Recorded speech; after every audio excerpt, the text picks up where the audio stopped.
हमारा rotational mechanics का numerical 32। Suppose the rod और इन द प्रॉब्लम 31 मतलब previous problem 31 has a small mass of 1 kg distributed uniformly over its length. तो दो question find करने हैं हमें। पहला find initial angular acceleration of the rod और बाद में find the tension in the supports of the two the blocks of mass 2 kg and 5 kg। तो इनिशियल यहाँ पे सिस्टम ये दी है और न्यूमेरिकल 31 को एक्सटेंड किया है। इसका मतलब क्या कि यहाँ पे जो न्यूमेरिकल 31 था तो ये रॉड जो था वो लाइट रॉड था, इसलिए हमने क्या किया था, इसकी जब एफबीडी बनाई तो टेंशन थ्रूआउट सेम ही ले लिया, लाइट रॉड है। तो अब इसका खुद का कुछ मास है, कुछ मास होने के कारण जैसे इससे लेंथ बढ़ती जाएगी, उसका मास बढ़ रहा है तो उसका हर पॉइंट पे टेंशन भी अलग आएगा। तो हम इसकी एफबीडी बनाते समय क्या करेंगे कि इसका टेंशन यहाँ पे अलग अलग लेंगे। एक T1 था तो और इधर कुछ टेंशन अलग ले लेंगे। तो इसकी एफबीडी बनाते हैं तो ये डाउनवर्ड डायरेक्शन में सपोज M1 G फोर्स लग रहा है और ऊपर की डायरेक्शन में T1 टेंशन होगा।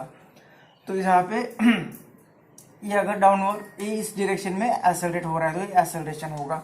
और एक्सेलरेशन कितना होगा, एक्सेलरेशन होता है R इंटू अल्फा। R किसे बोल रहे हैं हम, ये एक्सिस ऑफ रोटेशन, यहाँ से यहाँ तक का डिस्टेंस R। तो ये टोटल लेंथ कितनी होगी, सपोज ये L हो गया, R होगी तो इसका हाफ, मतलब ये होगा हाफ। तो ये R मतलब ये R/2 इंटू अल्फा, इतना एक्सेलरेशन आ जाएगा। अब इस केस में यहाँ पे ये नीचे आ रहा है सपोज, मतलब इस डायरेक्शन में आ रहा है तो ये ऊपर चला जाएगा। तो ये एक्सेलरेशन यहाँ पे इसका इधर होगा और ये कितना होगा R अल्फा। तो ये R कौन सा, इतना R/2 और ये अल्फा, ये इतना यहाँ पे इसका एक्सेलरेशन होगा। अब इसकी एफबीडी बन गई है दो बॉडी की, अब इसकी भी एफबीडी बनानी पड़ेगी हमें। तो तीन एफबीडी उनके इक्वेशन और फिर जैसे कि एक्सेलरेशन फाइंड करना है तो न्यूटन लॉज ऑफ मोशन में ऑलरेडी हमने पढ़ा है कि एक्सेलरेशन फाइंड करना है तो क्या करते हैं हम, जो भी सिस्टम है उसकी एफबीडी बनाते हैं हर बॉडी की, उसको ऐड करते हैं। ये टेंशन में प्लस माइनस से वो गायब हो जाता है और हमें एक्सेलरेशन मिल जाता है। फिर टेंशन भी फाइंड करना है तो उसी एक्सेलरेशन की वैल्यू किसी एक इक्वेशन में लिख देते हैं और टेंशन भी फाइंड करते हैं। तो एक्चुअली क्या करते हैं यहाँ पे देख ही लेते हैं। तो पहले तो एफबीडी बनाएंगे एक बॉडी की, एफबीडी ऑफ, इसे M1 कहा है तो एफबीडी ऑफ M1। तो ये एफबीडी क्या आएगी, तो इस पर कौन कौन से फोर्स है, डाउनवर्ड में ये 2 और 5 तो ये ज़्यादा होगा तो ये नीचे आ रही है। तो ये M1G डाउनवर्ड डायरेक्शन और माइनस ऊपर की डायरेक्शन में कुछ फोर्स कम कर रहा है तो ये T1 होगा, इतना रिजल्टेंट फोर्स होगा इज इक्वल टू इसका मास इंटू एक्सेलरेशन। अभी एक्सेलरेशन की वैल्यू भी पुट कर देते हैं यहाँ से R/2 अपॉन इंटू अल्फा। तो ये R/2 अल्फा और ये मास कितना लिया हमने M1। तो इस तरह से ये इक्वेशन 1 मिल गया यहाँ पे। तो उसी तरह से एफबीडी बना रहे हैं हम ऑफ मास M2, मतलब इसकी अभी ऊपर जाने वाला है, मतलब ऊपर वाला फोर्स ज्यादा है तो ये T2 माइनस M2G इतना रिजल्टेंट फोर्स और उसके कारण उसका मास इंटू एक्सेलरेशन, कितना एक्सेलरेशन, ये वाला एक्सेलरेशन मतलब ये R/2 अल्फा, इतना एक्सेलरेशन। इक्वेशन 2 लिख दिया। अब यहाँ पे दो बॉडी नहीं, तीसरी बॉडी भी हमें कंसिडर करनी पड़ेगी। पहले न्यूमेरिकल में नहीं की थी लेकिन अब इस न्यूमेरिकल में उसका मास है, मतलब इसका खुद की एक एफबीडी बनानी पड़ेगी। अब यहाँ पे T1 इस डायरेक्शन में T1 और यहाँ पे T2, तो ये क्या कर रही है T1 और T2, इसे ये क्या करेगा इस डायरेक्शन में रोटेट करेगा, मतलब ये क्लॉकवाइज डायरेक्शन में, और ये क्या करेगा इसे इस डायरेक्शन में, अगर ये नहीं होता तो इसे इस डायरेक्शन में रोटेट करता, मतलब ये एंटी क्लॉकवाइज। ये बॉडी किस डायरेक्शन में रोटेट होगी, ये डिपेंड किसका ज़्यादा है। तो ये हम 5 kg इसे ज़्यादा अगर लिखते हैं तो क्लॉकवाइज से एंटी क्लॉकवाइज माइनस करेंगे तो रिजल्टेंट टॉर्क आ जाएगा और इज इक्वल टू होता है I अल्फा, मतलब ये टॉर्क ये कितना होगा, torque force into perpendicular distance, force कितना 81 लग रहा है इधर, तो ये T1 इंटू ए परपेंडिकुलर डिस्टेंस, मतलब ये यहाँ पे एक्सिस ऑफ रोटेशन ए होगा। तो यहाँ से ये फोर्स की line of action A distance, ये कितना है हमने टोटल लिया है R, तो ये होगा R/2, मतलब ये T1 इंटू R/2, ये होगा इसका टॉर्क। और यहाँ पे कितना होगा, ये T2 और ये R/2, ये होगा टॉर्क 2। तो दोनों का सब्ट्रैक्शन रिजल्टेंट टॉर्क होगा इस बॉडी पर, वो कितना आएगा, इससे ये माइनस करते हैं तो T1 R by two minus ये वाला T2 आर बाई टू, ये माइनस कर दे तो इज इक्वल टू क्या आएगा, रिजल्टेंट टॉर्क वो कितना होता है आई अल्फा, ये होगा आई अल्फा। अब आई क्या होगा यहाँ पे, आई इस बॉडी का moment of inertia about the axis passing through centre and perpendicular to this plane, वो कितनी होती है, वो होता है mL²/12। तो ये वैल्यू यहाँ पे पुट करेंगे और एक इक्वेशन हमें तीसरा रॉड के लिए मिल रहा है। तो हमने क्या बनाया, A B D of rod बना रहे, A B D of rod, तो वो कितना बनेगा यहाँ पे, तो ये इक्वेशन, तो ये इक्वेशन लिख देते हैं। तो ये T1 R by two minus T2 R by two, तो आर बाई टू को कॉमन ले लेते, तो ये T1 माइनस T2 और आर बाई टू को ले लिया common is equal to I alpha, और आई की वैल्यू ए एम, अब एल स्क्वायर, एल की जगह पे क्या लिखेंगे हम इसका M R by R square upon 12, ये इक्वेशन मिल जाएगा 3। तो इस तरह से तीन बॉडी के लिए तीन इक्वेशन लिख दे, ये हुआ आई, और ये अल्फा भी यहाँ पे है, आई की वैल्यू इधर रख दी और ये अल्फा। अब ए आर, एक आर के लिए इसका स्क्वायर चला जाएगा और 2 के कारण यहाँ पे 6 आ जाएगा। अब करते इक्वेशन 1 2 3 को ऐड, इक्वेशन 1 + 2 + 3 ऐड करने के बाद क्या मिलेगा, ये तीनों को ऐड कर रहे हैं हम, तो ये -T1 और ये +T1 ये गायब होगा और ये प्लस और ये माइनस गायब होगा। तो लेफ्ट साइड में क्या बचेगा, M1G - M2G, M1G - M2G, और राइट साइड में ये सब टर्म्स बचेगी।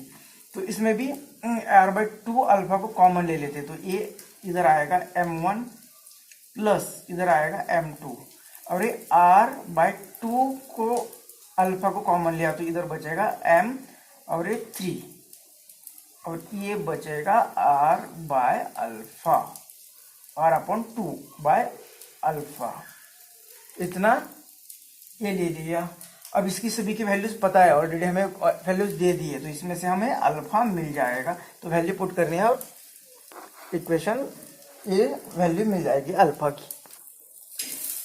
तो यहाँ पे अल्फा हमें मिल जाएगा इस इक्वेशन से। ये जी कॉमन भी लेते हैं, तो ये M1 - M2 और जी कॉमन ले लिया बाहर, और ये टर्म यहाँ पे आके डिवाइड करेगी, तो ये आएगा M1 + M2 + M/3, और ये आर भी यहाँ पे आ जाएगा नीचे और 2 मल्टीप्लाई करेगा। तो अब वैल्यू पुट करते हैं, तो ये अल्फा इज इक्वल टू ये 2 और ये M1 - M2 मतलब 5 - 2, M1 - M2 5 - 2, ये जी की वैल्यू लिखते हैं 9.8 divided by A R, R मतलब ए तो आर बाई 2 है, तो आर की वैल्यू कितनी 1 मीटर दी है, और ये M1 + M2, M1 5 + M2 कितना है 2, और ये M है रॉड का मास, ये 1/3। तो इसे सॉल्व करना है, तो ये अल्फा इज इक्वल टू 5 - 2 आएंगे 3, ये 2 × 3 × 9.8 डिवाइडेड बाय 1 × 5 + 2 7 + 1/3, इसका एलसीएम, तो 7 3 21 + 1 22/3, 22/3, तो 3 भी चला गया ऊपर। तो ये अल्फा इज इक्वल टू 211 था और ये आया 9 × 9.8, तो 9 × 9.8 कितना आ जाएगा, 9 8 72 और 9 9 81 प्लस ये डिवाइडेड बाय 11, तो अल्फा आ रहा है यहाँ पे ये 11 8 88 पॉइंट, डिवीजन नहीं कर सकते, 20 11 1 तो इतना रेडियन पर सेकेंड स्क्वायर, 8.01 रेडियन पर सेकेंड स्क्वायर। अब पार्ट बी में हमें बोला है कि T1 और T2 की वैल्यू भी फाइंड करो, तो एक में से एक इक्वेशन उठा देंगे, एक इक्वेशन लेते हैं तो T1 की वैल्यू मिल जाएगी। तो फ्रॉम 1 हम T1 की वैल्यू फाइंड कर सकते हैं, किस तरह से, तो ये वैल्यू पुट करेंगे तो ये M1 कितनी है यहाँ पे 5, G 9.8 ले लो या 10 ले लो, माइनस T1 ये फाइंड करना है, इज इक्वल टू M1 5 और R/2, R कितना है ए 1 और डिवाइड बाय 2, इसका आधा ले रहे हैं हम, और इंटू अल्फा, अल्फा की वैल्यू अभी फाइंड की हमने 8, तो T1 फाइंड करना है, ये इधर जाएगा और ये इधर आ जाएगा, तो ये 5 इंटू 9.8 और ये इधर आ जाएगा, तो ये 2 4 जा और ये 20 इज इक्वल टू T1, तो ये कितना 5 से मल्टीप्लाई करेंगे तो 5 8 जा 40 और 9 5 जा 45, 45 ये और एक डेसिमल और उसमें से 20 माइनस, तो T1 मिल रहा है, इसका सब्ट्रैक्शन आ रहा है इन 9 और ये 29 न्यूटन।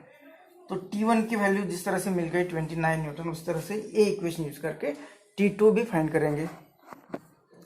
तो अब यहाँ पे फ्रॉम टू इक्वेशन यूज करें तो T2 फाइंड करना है, तो T2 इसे डायरेक्ट इस साइड में भेज देते, तो इज इक्वल टू क्या आएगा M2R/2 अल्फा और इधर चला गया तो प्लस M2G, तो M2 कितना है ए वाला 2 इंटू R कितना है 1 और ये डिवाइड बाय 2 और अल्फा 8 फाइंड किया हमने, प्लस M2G M2 ए वाला 2 इंटू 9.8, तो ये 2 चला गया तो ये कितना आ गया 8 प्लस ये आएगा 19.6 तो T2 मिल रहा है, इसकी एडिशन 8 + 9